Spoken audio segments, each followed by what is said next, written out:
My daughter-in-law handed me that bottle of Cabernet like she was presenting the crown jewels, and I should have known right then that something was off.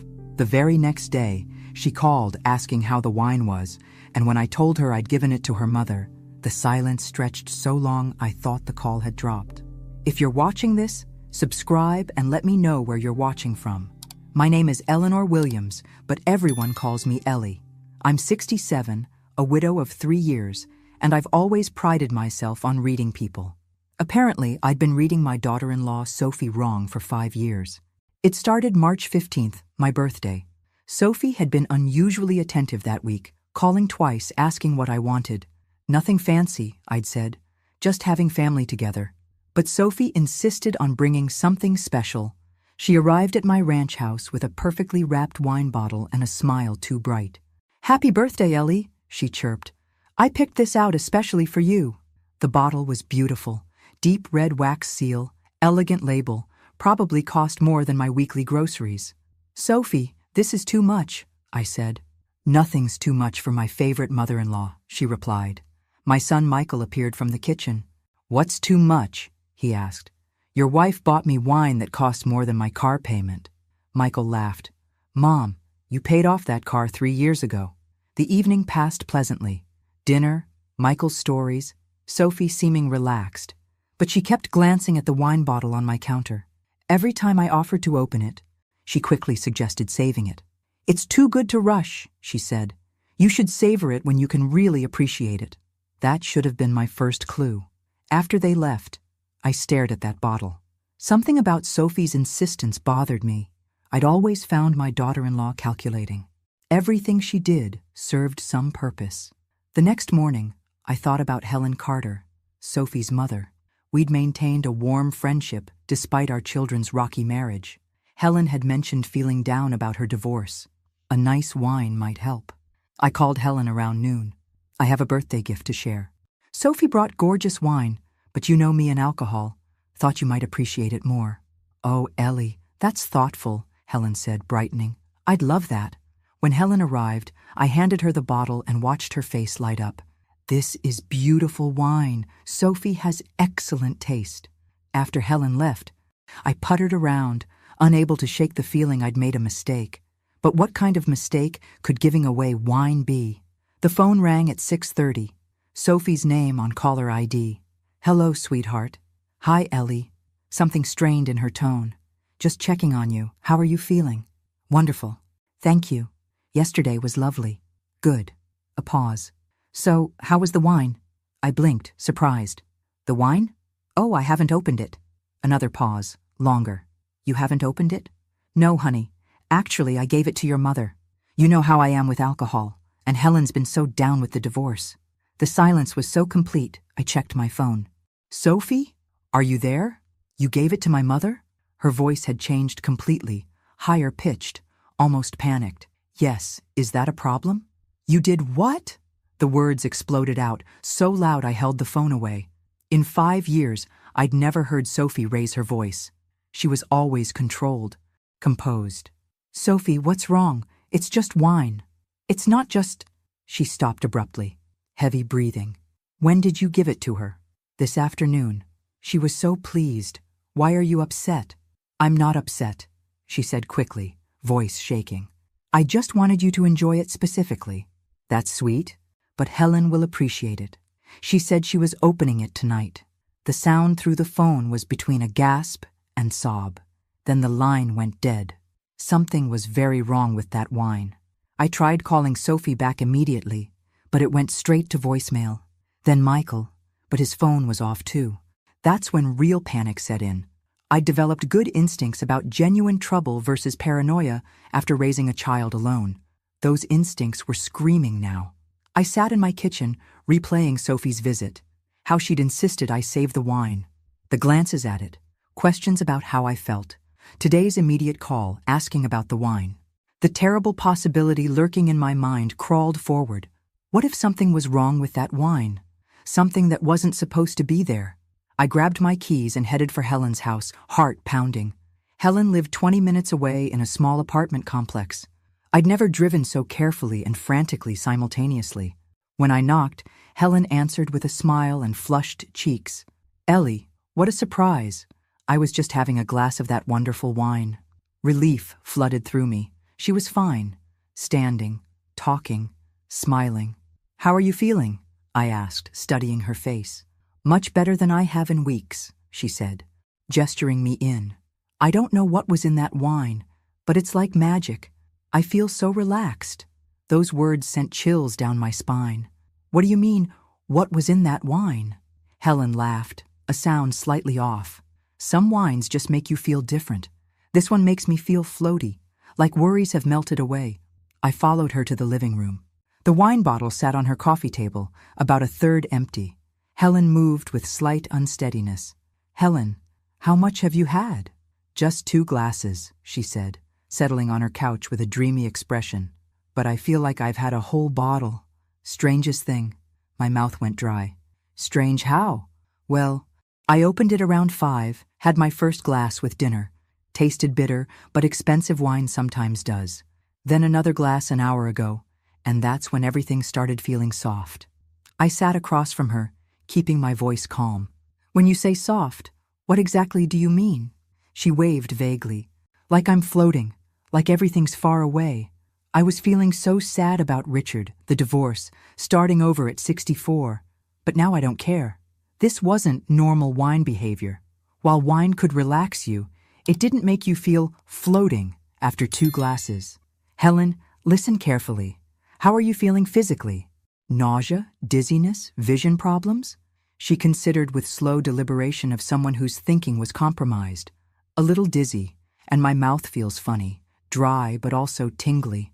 I was pulling out my phone before processing her words. "We're going to the hospital." "Hospital?" Helen looked confused. "Why?" "I feel fine. Better than fine. That's exactly why we're going." The emergency room doctor was a tired-looking woman about my son's age who listened with professional skepticism. "So you think someone tampered with wine?" Dr. Martinez asked, reviewing Helen's vitals. "I know how it sounds. But my daughter-in-law's reaction when I said I'd given the wine away was extreme." Helen, now pale and confused on the examination table, spoke up. "I do feel strange. Not sick exactly, but not right." Dr. Martinez nodded. "We'll run tests. Blood work, urine analysis. If something's in her system that shouldn't be, we'll find it." While waiting, I tried calling Michael. This time he answered. "Mom, Sophie said you called, but she couldn't reach you back." "Michael, listen carefully. Where is Sophie right now?" "She's in the bathroom." "Why? What's wrong?" "I gave that wine to Helen, and now Helen's in the emergency room." Silence. This was shock, not guilt. What happened? Is Helen okay? "I don't know yet. But Michael, Sophie's reaction when I told her about the wine was like I'd said someone was about to drink poison." "Mom, that's a serious accusation." "I know, but ask yourself, what innocent reason could Sophie have for reacting that way? Let me talk to her and call you back." 2 hours later, Dr. Martinez returned with results confirming my worst fears. "Your friend has rohypnol in her system," she said quietly. "Date rape drug, but used for other purposes. Causes memory loss, disorientation, and in higher doses can be fatal." The room spun. How much did she have? Not life-threatening, thankfully, but enough for significant impairment. If she'd consumed the entire bottle, Dr. Martinez shook her head. Bringing her in was the right call. Helen, more alert thanks to IV fluids, looked at me with frightened eyes. "Someone tried to drug me?"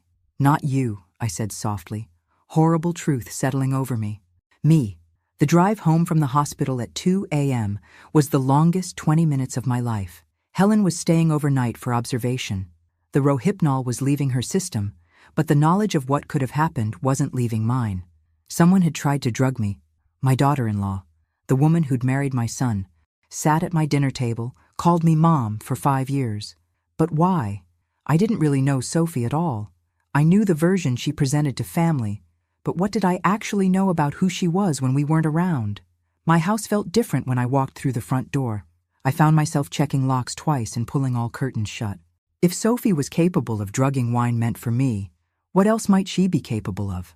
I was exhausted, but too wired to sleep, so I made tea and sat at my kitchen table. That's when I noticed my purse on the counter, slightly open. I always closed my purse completely. Always. But now the zipper was open about 2 inches, my wallet visible inside. My hands shook as I checked contents. Everything seemed there. But something felt off. I counted bills. $63. I specifically remembered having $80 when I'd left for Helen's. $17 was missing. Someone had been in my house, gone through my purse, taken money. The only person with a key besides me was Michael and Sophie. I checked every room, looking for other disturbances. In my bedroom, I found them. My jewelry box had been moved slightly. The little drawer where I kept valuable pieces was open just a crack. My grandmother's wedding ring was missing. The only thing of real value I owned besides my house. I sank onto my bed, the full scope hitting me. Sophie hadn't just tried to drug me. She'd come into my house while I was at the hospital and stolen from me. Unless this wasn't the first time. I spent the next 3 hours going through everything I owned. What I found made my blood run cold. Over the past 6 months, things had been disappearing. A silver picture frame, some antique spoons, a $50 savings bond from my desk drawer. I'd been attributing these disappearances to aging memory. But now I realized the truth. Sophie had been systematically stealing from me for months. The phone rang at 7 a.m., Michael's name on caller ID. "Mom, I've been up all night thinking about what you said." "And?" "Sophie's been acting strange lately, secretive, going out more, staying out later. When I ask where she's been, she gets defensive." "Michael, there's something else I need to tell you." I told him about the missing money, jewelry, other items that had disappeared. With each revelation, the silence on his end grew heavier. "I can't believe this," he finally said. "I can't believe Sophie would—" "But the wine thing, Mom, that's attempted poisoning. We have to call the police." "I know we do, but first I need to understand why. What possible reason could Sophie have for wanting to drug me?" "I don't know, but I'm going to find out." An hour later, Michael was at my door. He looked like he hadn't slept, hair disheveled, eyes red-rimmed. Behind him stood Sophie, and the sight of her made my stomach clench. She looked perfectly composed, as always. Hair neat, makeup flawless, crisp white blouse. But something was different about her eyes, a hardness I'd never noticed before. "Hello, Ellie," she said, voice calm. "Michael says there's been some kind of misunderstanding about the wine." "Misunderstanding," I repeated slowly. "Is that what we're calling attempted drugging now?" Sophie's composure slipped for just a moment, something ugly crossing her face before she smoothed it away. "I think there's been a mistake. Maybe the wine was contaminated somehow." "Sophie." My voice was quiet but firm. "They found rohypnol in Helen's blood. That doesn't happen by accident." She stared at me for a long moment, calculating her options. Then, to my surprise, she smiled. "You're absolutely right," she said. "It doesn't happen by accident." Michael's head snapped toward his wife. "Sophie, what are you saying?" "I'm saying your mother is smarter than I gave her credit for." Sophie settled into my armchair like she owned it, though not quite smart enough to drink the wine herself. The casual way she said it sent ice through my veins. "Why?" I asked. "Why would you want to drug me?" Sophie tilted her head, studying me like an interesting specimen. "Do you really want to know, Ellie? Because once I tell you, there's no going back to pretending we're one big happy family." I looked at my son, who was staring at his wife like he'd never seen her before. "Yes," I said. "I want to know." Sophie reached into her purse and pulled out a manila folder, setting it on my coffee table with the same care she'd used when presenting the wine bottle. "This is why," she said simply. I opened the folder and found photocopies of legal documents, insurance papers, bank statements, and at the top, a life insurance policy with my name on it. "Where did you get this?" I asked. "From your desk drawer. Same place you keep your savings bonds. Used to keep them anyway." Michael leaned over my shoulder. "I don't understand. What does Mom's life insurance have to do with anything?" Sophie smiled at him like he was a slow child. "Your mother made you the beneficiary of her life insurance policy, Michael. $500,000. I blinked. "It's not 500,000. It's 50,000. "Not anymore." Sophie pulled out another document. "6 months ago, you increased your coverage. Don't you remember? I helped you with the paperwork." The memory came flooding back. Sophie had helped me with insurance paperwork, telling me there were updates I needed to sign. I'd trusted her completely, signing where she told me without reading the fine print. "You forged my signature," I said slowly. "I witnessed your signature," Sophie corrected, "on a policy increase that you requested. There's a recording of the phone call to the insurance company." My blood went cold. "You called them pretending to be me. I called them as you. We sound very similar on the phone." Sophie's smile was sharp now. "The increase was approved. Premiums are automatically deducted from your checking account. Everything is perfectly legal." Michael was staring at documents like they might bite him. "Sophie, you increased my mother's life insurance without her knowledge?" "I increased it with her knowledge. She just didn't understand what she was agreeing to. But that's not the best part." She pulled out one more document, and this one made my heart stop. "You also signed a new will," Sophie said. "A very simple will that leaves everything to Michael, including the house, your savings, and of course, the insurance money." "I never signed a new will. You signed a document updating your beneficiary information. The will was just attached to the back. You didn't read it all the way through." I remembered that day now. Sophie had brought over what she said were routine financial updates. I'd been distracted, rushing to get ready for a doctor's appointment. I'd signed where she told me to sign, trusting my daughter-in-law. "But that still doesn't explain the Rohypnol," Michael said, his voice hollow. Sophie turned to him with genuine affection, which somehow made everything worse. "Oh, honey, you're really not seeing the big picture here. Then explain it to me. Your mother has $500,000 in life insurance. She has this house, worth at least $200,000. She has savings, bonds, a small pension. All told, we're looking at probably $750,000. The room was silent, except for my old clock ticking. "We're drowning in debt, Michael. Your business expansion, the new house, my credit cards. We owe almost $300,000, and the payments are killing us. So you decided to kill me instead," I said quietly. Sophie shook her head. "Nothing so dramatic. The Rohypnol was just supposed to make you confused, disoriented. Maybe you'd fall down the stairs. Maybe you'd wander outside in your nightgown and catch pneumonia. Maybe you'd have what looked like a stroke. You wanted it to look like an accident. I wanted it to be over quickly. For all of us." Sophie's voice was gentle, almost loving. "You're 67 years old, Ellie. You live alone. You have no real purpose anymore. You're just existing rather than living.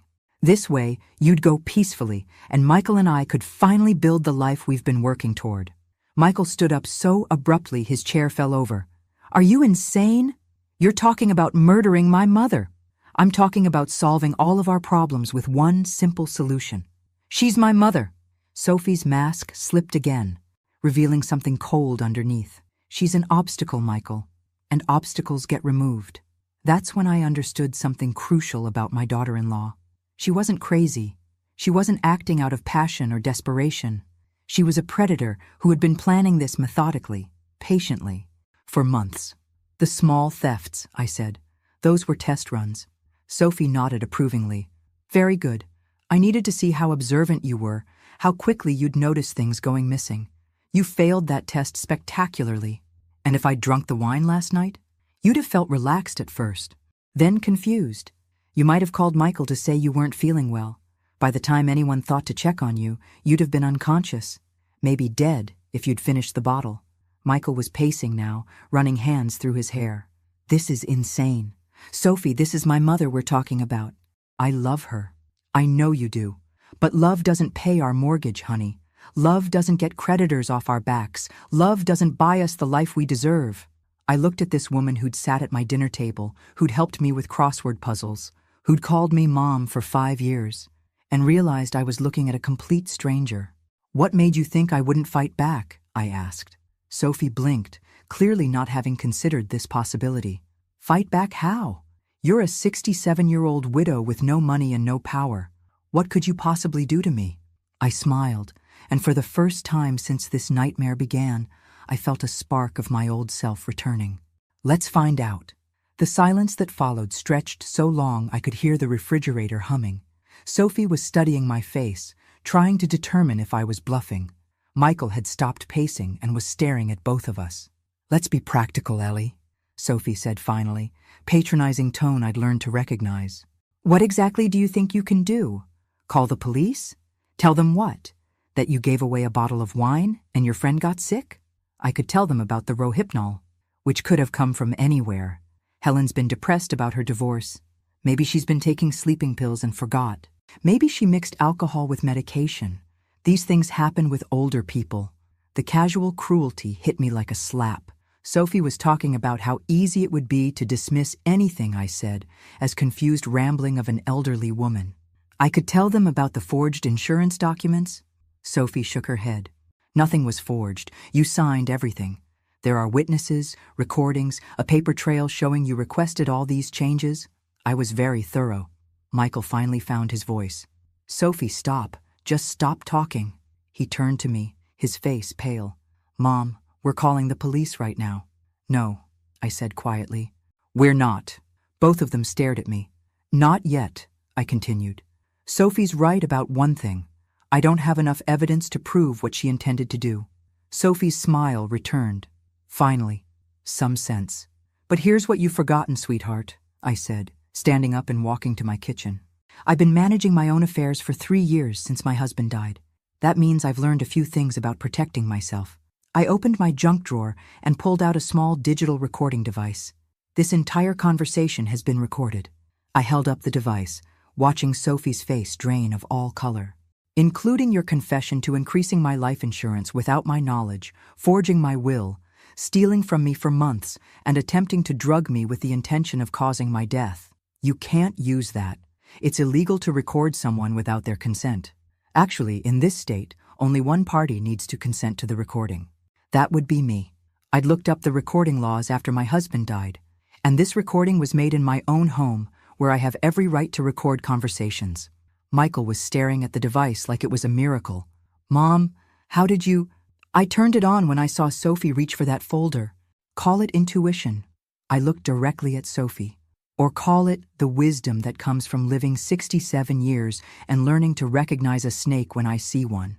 Sophie's composure was cracking now. Ellie, you don't understand the pressure we've been under. The debt, the stress. I understand that you decided my life was worth less than your credit card bills. That's not... I never meant for it to go this far. It started small, just borrowing a few dollars here and there, taking things I thought you wouldn't miss. But then the debt kept growing, and I just saw an opportunity to solve everything at once. By killing me, by helping you transition peacefully. You've been so lonely since your husband died. You've said yourself that you feel like you're just going through the motions. I stared at her, amazed by her ability to reframe attempted murder as mercy. And you decided to help me transition while coincidentally solving all your financial problems. The money was never the point. The money was just a bonus. Even Michael wasn't buying that. Sophie, stop. Please just stop talking. But Sophie was in full damage control mode now. Michael, you have to understand. I did this for us. For our future. Your mother is old. She's alone. She's not really living anyway. We could have used that money to build something beautiful together. She's my mother, Michael said, his voice broken. And I'm your wife. I'm the mother of your future children. I'm the person you're supposed to spend the rest of your life with. Doesn't that count for something? I watched my son struggle with this impossible choice. Sophie was right about one thing. He did love her. Even now, there was part of him that wanted to find a way to make this work. Michael, I said gently, you know what has to happen now. He nodded slowly. I know. Sophie must have seen something change in his expression because she suddenly stood up, grabbing her purse. I think I should go. We can talk about this later when everyone's had time to process. No, Michael said firmly. You're not going anywhere. Michael, you can't seriously be thinking of choosing her over me. I'm thinking of choosing right over wrong. And what you did, what you plan to do, is wrong. It's evil. Sophie's face hardened. Fine. But before you make any permanent decisions, you might want to think about what calling the police will mean for your precious mother. What do you mean? I mean Ellie isn't as innocent in all this as she's pretending to be. My stomach dropped. What are you talking about? Sophie's smile was back, sharp and vicious. Tell him about the prescription pills, Ellie. Tell him about the ones you've been saving up. Michael turned to me, confusion clear on his face. What prescription pills? After my husband died, I'd gone through deep depression. My doctor had prescribed sleeping pills and anxiety medication. When I'd started feeling better, I'd stopped taking them regularly, but I'd kept the leftover pills, just in case. It's not what she's implying, I said quickly. Isn't it? Sophie's voice was silky now. Tell him how many sleeping pills you have hoarded in your medicine cabinet. Tell him about the night last month when you told me you sometimes thought about taking them all at once. That was a moment of weakness. I would never what? Kill yourself? But you'd already been thinking about it, hadn't you? The Rohypnol would have just helped you along with something you were already considering. Sophie had taken my darkest moment and turned it into justification for her actions. You're sick, Michael said to Sophie, but I could see doubt creeping into his eyes. I'm practical, Sophie replied, and now we all know where we stand. I looked at this woman who'd eaten at my table, who'd helped me hang Christmas decorations, and realized she'd never seen me as a person at all. I was just a problem to be solved. There's something else you should know, I said to Michael. About the timing. Sophie's head snapped toward me, wariness replacing her confidence. 2 weeks ago, I mentioned to Helen that I was thinking about updating my will. I never mentioned this to you. Sophie. But someone called my lawyer's office last week asking about my will status. Someone pretending to be me. That's not... Sophie started. The lawyer's secretary recognized it wasn't my voice. She called me to confirm. I smiled grimly. Looks like you got nervous that I might change my will before you could implement your plan. Michael was looking at Sophie like he'd never seen her before. You've been monitoring Mom's legal affairs? I've been protecting our interests, Sophie snapped, composure finally cracking completely. You're too soft, Michael. Too sentimental. I walked to my kitchen counter and picked up my landline phone. What are you doing? Sophie asked. I'm calling the police. I dialed 911 and waited for the dispatcher. 911. What's your emergency? I need to report an attempted murder and grand theft, I said clearly, looking directly at Sophie. My daughter-in-law has been stealing from me for months and tried to kill me last night by putting Rohypnol in a bottle of wine. Sophie lunged toward me, trying to grab the phone, but Michael caught her arm. Ma'am, are you in immediate danger? The dispatcher asked. Yes, I said, watching Sophie struggle against Michael's grip. The person who tried to kill me is in my house right now. Units are on their way. Stay on the line with me. Sophie stopped struggling and looked at me with pure hatred. You have no idea what you've just done. I've just saved my own life, I replied. Through the window, I could see the flashing lights of police cars pulling into my driveway. The police are going to find your fingerprints on that wine bottle. They're going to trace the Rohypnol. They're going to examine every document you forged. And then they're going to put you in prison for a very long time. The police were knocking on my door now. And me? The old lady you thought would be so easy to kill? I'm going to live for a very long time. Long enough to make sure you never get out of prison. I opened the door and let justice walk in. The next few hours were a blur of police officers, evidence collection, and statements. Detective Sarah Morrison, a sharp-eyed woman in her 40s, took my recorded confession and the recording device like they were precious artifacts. Mrs. Williams, this recording is incredibly valuable evidence, she said, securing it in an evidence bag. Combined with the Rohypnol in Mrs. Carter's system and the forged documents, we have a solid case. Sophie sat in my living room, handcuffed and silent, her perfect composure finally shattered. The woman who'd tried to kill me for money now looked exactly like what she was, a common criminal who'd gotten caught. The fingerprint analysis will take a few days, Detective Morrison continued, but I'm confident we'll find Sophie's prints on that wine bottle. She wasn't wearing gloves when she handled it, was she? I shook my head. She presented it to me like a gift, made a whole show of it. Michael sat across the room, looking like his world had collapsed, which I supposed it had. The woman he'd loved and trusted had turned out to be a calculating murderer who'd married him for money. Mom, he said quietly, I'm so sorry. I should have seen the signs. I should have protected you. Honey, she fooled me too, and I've been around a lot longer than you have. Sophie finally spoke, her voice bitter. Don't act like the victim here, Ellie. You've been nothing but a burden to Michael for years. At least I was trying to solve the problem. Detective Morrison raised an eyebrow. Ma'am, I'd advise you to stop talking without an attorney present. Why? What's the worst that could happen? I'm already going to prison for attempted murder. Sophie laughed, a harsh sound. Might as well tell everyone exactly what I think of this whole charade. That's when I realized Sophie wasn't just evil. She was stupid. Smart enough to plan a murder, too stupid to know when to keep her mouth shut. You know what the funny thing is? Sophie continued, ignoring Detective Morrison's warning look. I almost succeeded. If you hadn't given that wine to Helen, you'd be dead right now, and Michael and I would be planning your funeral while calculating how much money we'd inherit. Michael made a sound like he'd been punched. Sophie, stop. Please. Why should I stop? It's the truth. Your precious mother has been living on borrowed time anyway. I just tried to speed up the process. Detective Morrison was taking notes rapidly. Every word Sophie said was digging her grave deeper. Ma'am, you're confessing to premeditated murder. Are you sure you don't want to wait for a lawyer? Sophie shrugged. What's the point? Ellie has that recording. You have the evidence. I'm not stupid enough to think I can get out of this. Actually, I thought, you're exactly that stupid. But I kept my mouth shut and let her keep talking. The only thing I regret, Sophie said, looking directly at me, is that you're still alive. And that was the moment I knew Sophie had just guaranteed herself a life sentence.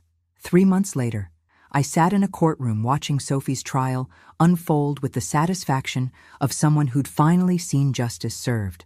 The prosecutor, a brilliant woman named Amanda Chen, had built an airtight case using my recording, the Rohypnol evidence, and Sophie's own confession. But the real shock came when Detective Morrison took the stand to present additional evidence they'd discovered during their investigation. We found that Mrs. Sophie Williams had been researching Rohypnol for over 6 months, Detective Morrison testified. Her browser history showed searches for how much Rohypnol is fatal, Rohypnol detection time, and how to make death look accidental. The jury looked horrified. Sophie sat at the defendant's table, finally looking appropriately terrified. We also discovered that this wasn't her first attempt, Detective Morrison continued. 2 months before the wine incident, Mrs. Williams purchased a bottle of prescription sleep aids using a fake name. The pharmacy's security cameras showed her buying them with cash. My blood ran cold. What were those pills for? We believed she was planning to crush them into your food or drink, but decided the Rohypnol would be more reliable. So Sophie had been planning to kill me for months, not just weeks. The woman had been sitting at my dinner table, helping me with grocery shopping, all while plotting my murder. Amanda Chen approached the witness stand. Detective Morrison, did your investigation reveal any other victims? Yes. We discovered that Mrs. Williams had been systematically stealing from elderly clients at the insurance agency where she worked part-time. Over the past 2 years, she'd stolen approximately $50,000 from various clients. The courtroom erupted in murmurs. I'd had no idea Sophie even had a job, let alone one that gave her access to other people's money. We also found evidence that she'd been forging documents for other family members. Her own mother's will had been altered to leave everything to Sophie instead of Sophie's brother. I looked over at Helen, who was sitting in the gallery. Her face was white with shock. Sophie hadn't just tried to kill me. She'd been stealing from her own mother. When it was my turn to testify, I walked to the witness stand with my head held high. Sophie's defense attorney, a tired-looking public defender, tried to paint me as a confused elderly woman who'd misunderstood Sophie's intentions. Mrs. Williams, isn't it true that you've been suffering from depression since your husband died? Yes, it is. And isn't it true that you've contemplated suicide? I looked directly at the jury. I had a few dark moments after my husband died, but contemplating and planning are 2 very different things. I never tried to actually hurt myself. Your client, on the other hand, spent months planning to murder me for money. But you did have a large quantity of sleeping pills in your possession? I had leftover medication from a difficult time in my life. I kept them because throwing away prescription drugs seemed wasteful. But I never used them to hurt anyone, unlike your client who put Rohypnol in wine meant for me. The defense attorney looked frustrated. Mrs. Williams, isn't it possible that my client was simply trying to help you find peace? I smiled. If your client wanted to help me find peace, she could have suggested therapy, or grief counseling, or any number of helpful resources. She didn't need to drug my wine and forge my will to steal my money. That's not helping someone find peace. That's murder for profit. The courtroom was completely silent. "And for the record," I continued, "I found plenty of peace now that your client is behind bars, where she belongs." The day of Sophie's sentencing, the courtroom was packed. Helen sat beside me, having recovered from her own shock at discovering her daughter's true nature. Michael sat on the other side, looking older than his 35 years. Judge Patricia Hawkins was a stern woman in her 60s who'd clearly seen enough criminals to have little patience for Sophie's type. "Mrs. Sophie Williams," Judge Hawkins began, "you've been found guilty of attempted murder in the first degree, multiple counts of fraud, elder abuse, and theft. Before I pass sentence, do you have anything to say?" Sophie stood up slowly. For a moment, I thought she might finally show some remorse. "I was wrong. Your Honor, I believe the prosecution has blown this entire situation out of proportion. Yes, I made some poor decisions, but my intentions were never malicious. I was simply trying to solve some financial problems that were affecting my family." I couldn't believe what I was hearing. Even now, facing life in prison, Sophie was trying to minimize what she'd done. "I think Mrs. Eleanor Williams has been vindictive in her pursuit of this case," Sophie continued. "She's an elderly woman living alone with no real purpose in life. I was actually trying to help her by—" "That's enough," Judge Hawkins said sharply. "Mrs. Williams, what you've just said shows me that you have no remorse whatsoever for your crimes. You attempted to murder an innocent woman for financial gain. You forged legal documents, stole money, and showed complete disregard for human life." Sophie's face went pale. "Furthermore, your continued attempts to justify your actions show me that you pose a significant danger to society. You've shown no rehabilitation potential and no understanding of the severity of your crimes." Judge Hawkins looked down at her papers. "Mrs. Sophie Williams, I hereby sentence you to life in prison without the possibility of parole for the attempted murder charge. Additionally, you will serve 25 years for fraud and theft. To run concurrently, you will also pay restitution to all your victims, including Mrs. Eleanor Williams and the clients you stole from at the insurance agency." Sophie collapsed into her chair like her strings had been cut. "Furthermore," Judge Hawkins continued, "I'm recommending that you be placed in maximum security for the safety of other inmates and staff. Your callous disregard for human life makes you a danger even in prison." As the bailiff led Sophie away in shackles, she turned to look at me one last time. Her face was twisted with hatred and rage. "This isn't over, Ellie," she mouthed. I smiled and mouthed back, "Yes, it is." For the first time in months, I felt completely safe. 6 months after Sophie's sentencing, I was sitting on my back porch enjoying my morning coffee when Michael's car pulled into the driveway. He'd been visiting every Sunday since the trial ended, and we'd slowly rebuilt our relationship. "Morning, Mom," he called, carrying a bakery box and a bouquet of flowers. "Those flowers are beautiful, honey, but it's not my birthday." Michael grinned. "I know. They're congratulations flowers." "Congratulations for what?" "For being the bravest woman I know, and for saving both our lives." I raised an eyebrow. "Both our lives?" Michael sat down in the chair beside me, setting the flowers on the table. "Mom, I've been thinking a lot about what would have happened if Sophie's plan had worked, if you'd drunk that wine and died. That's a dark thought for such a beautiful morning. But it's an important one, because I realized that Sophie wouldn't have stopped with killing you. Once she got away with murder, once she had all that money, what would have stopped her from deciding I was an obstacle too?" The thought sent chills down my spine, but I could see the logic in it. Sophie had shown no remorse, no empathy, no limits to what she'd do for money. "She married me for my earning potential," Michael continued. "But she would have inherited everything from you, making me unnecessary. How long before she decided that a grieving widower with a big life insurance policy was her next target? Don't think about that, honey. It didn't happen. It didn't happen because you were smart enough to give that wine away, because you were brave enough to fight back, because you recorded her confession and called the police." Michael reached over and squeezed my hand. "You didn't just save your own life, Mom. You saved mine too." We sat in comfortable silence for a while, watching the birds at my feeder. My life had changed dramatically since that night Sophie brought the wine. I'd installed a security system, changed all my locks, and started taking self-defense classes at the community center. But more importantly, I'd reclaimed my sense of self. I was no longer just a lonely widow existing on the margins of other people's lives.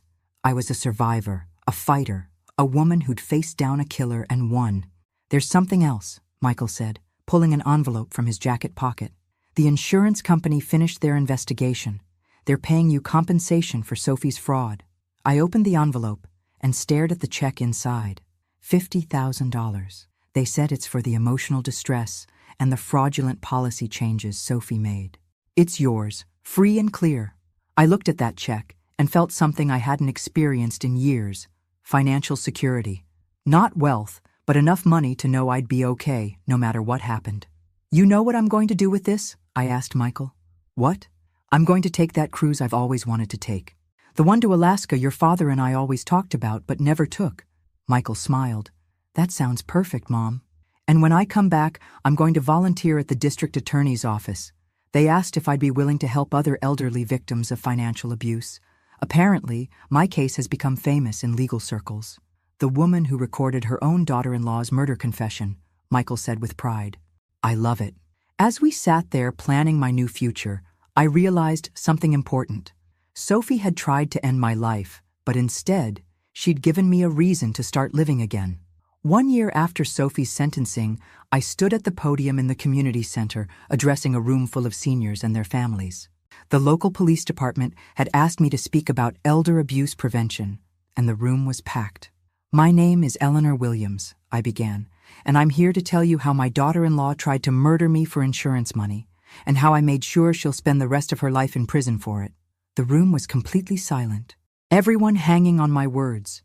A year ago, I thought I was just a lonely widow living on a fixed income with no real purpose. I let people make decisions for me. I trusted without questioning, and I made myself vulnerable because I didn't think I had any power. I paused, looking out at the sea of faces. Many of them looked exactly like I had a year ago: tired, resigned, invisible. But here's what I learned. Age doesn't make you powerless. Being alone doesn't make you defenseless. And being trusting doesn't mean you have to be a victim. I told them about the wine, the recording device, the courage it took to call the police. I told them about the importance of asking questions, protecting their financial information, and trusting their instincts when something felt wrong. "The most important thing I can tell you," I concluded, "is that it's never too late to fight back. It's never too late to protect yourself, and it's never too late to start living the life you deserve."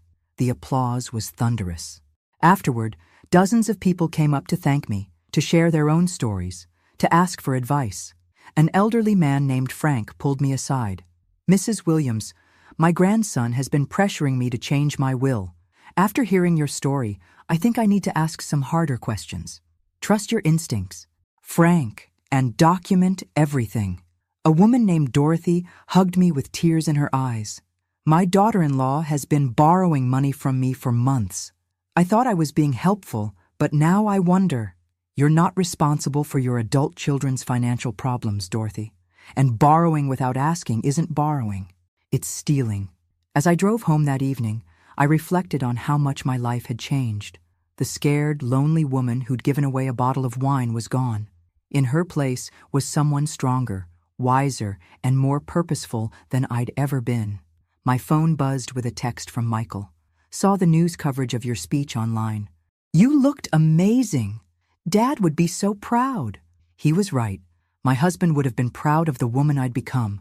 But more importantly, I was proud of myself. I pulled into my driveway and noticed a police car parked across the street. Detective Morrison rolled down her window and waved. "Just doing a routine check." "Mrs. Williams, how are you doing?" "I'm doing wonderfully, Detective. How's Sophie adjusting to prison life?" Detective Morrison grinned. "Let's just say she's learning that there are consequences for her actions. Word is that the other inmates aren't too fond of people who try to murder elderly family members." I smiled. "I imagine not."